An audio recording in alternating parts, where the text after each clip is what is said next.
1000 rene ya.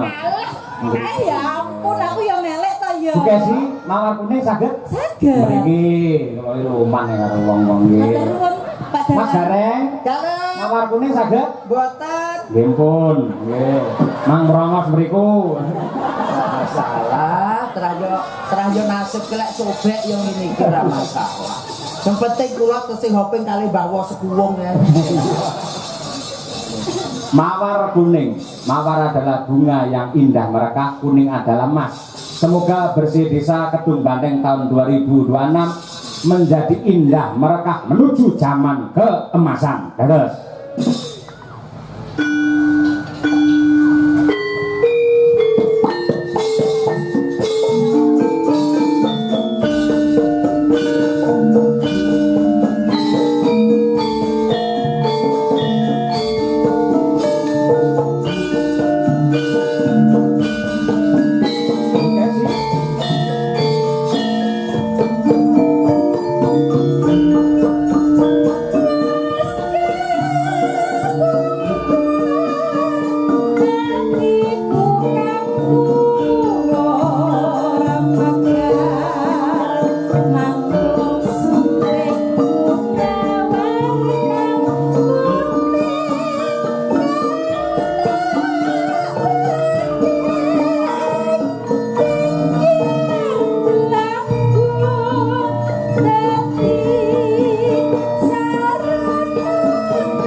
Zaman yang paling indah iki.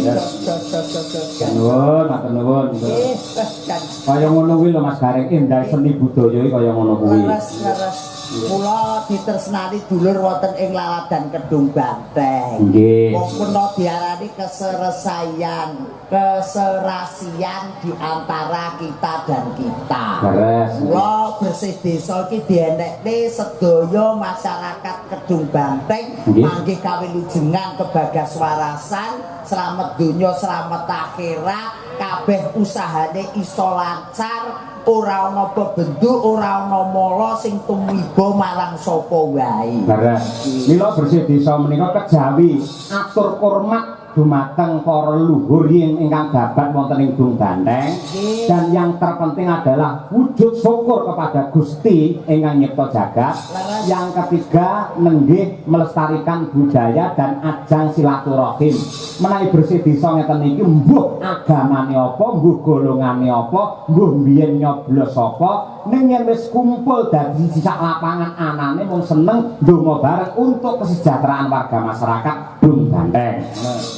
Leres Mas, apa lu pedahi wong ki lek arep guntuk-guntukan. Nggih. Apa pedahi wong-wong arep plero-plerokan ora cukup sangka niku. Nggih. Kula kok persatuan dan kesatuan itu harus tetap dibangun Leres. supaya desa itu menjadi maju dan selalu menjadi idaman di Kabupaten Ponorogo. Amin. Nggih.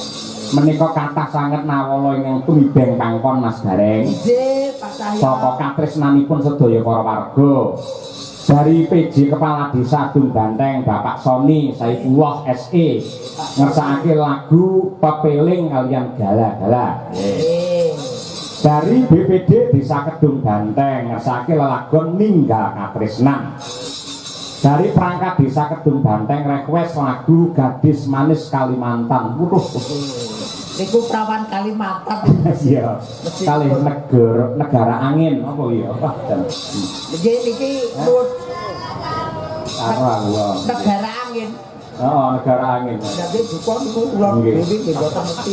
Gini Durna ngatas ngarupa. Nyuwun lagu kagem sedaya nggih. Saping Gunung Mbak Elisa, warga Kedung Banteng nggih. Terus saking Bumdes warga makmur Desa Kedung Banteng ngersakaken podang kuning kalian sesi Demang.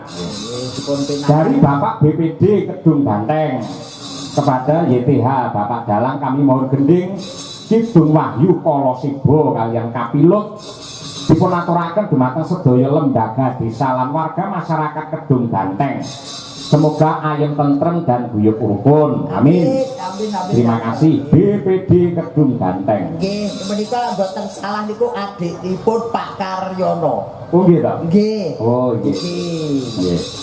Assalamualaikum warahmatullahi wabarakatuh. Waalaikumsalam. Katur dumateng Mas Dalang Cahyo Kuntabi menawi kepareng kula badhe nyuwun lagon Gubuk Asmara. Nggih, kula aturaken dumateng perangkat Desa Dung Banteng saha panitia bersih desa. Mugi tansah dipun sengkuyung warga masyarakat anggenipun nglestarekaken budaya tradisi. Wassalam saking kula Pak Wah sapa iki? Sapa asale iki? Dukuh Wahyudi. Pak Wahyudi Nggih, Dukuh. Wahyudi Dukuh. Niku Mbah Guru, niku Mbah Guru, Mbah Dukuh. Dari panitia bersih desa minta lagu Katresnan Sejati. Dari Primanet Wifi dan kawan ngopi lagu Kusmaning Ati. Oh, dan pamundutan dulur mriki niki jan luar biasa. Nggih. Mulai songkok klasik, dangdut, keroncong dan lain-lain. Nggih. Lho niki nggih setunggal bapak setunggal dipinakani ngoten nggih. Nggih. Mas Cahyo. Pamundhut saking Bapak PJ Kepala Desa rumiyin ngersakaken Pepeling. Nggih, dipun pinangkani. Jenengan yang gawani? Kok kula lek ten bawa mboten matur, Mas. Lah napa? Wong kula niku lek gaene kali bawa amin lho. Gaene kula teng mriku lek bawa niku mboten pas niku. Kok mboten pas sebabe? Alah niku lek teng ngene pepeling to. Nggih. Ngelingne dembo menungso supaya ngilangne barang sing ala mlebu barang sing apik. Oh, Pak. Aku dhewe awakku wong apik kok ngomongi wong liya ora wani. Wah iya. Ya. Yo coba diwiti saking anu mawon Mbak Lia, yo digeser niku dandang bulanipun nggih. Dandang kula rukun Islam mangke kalah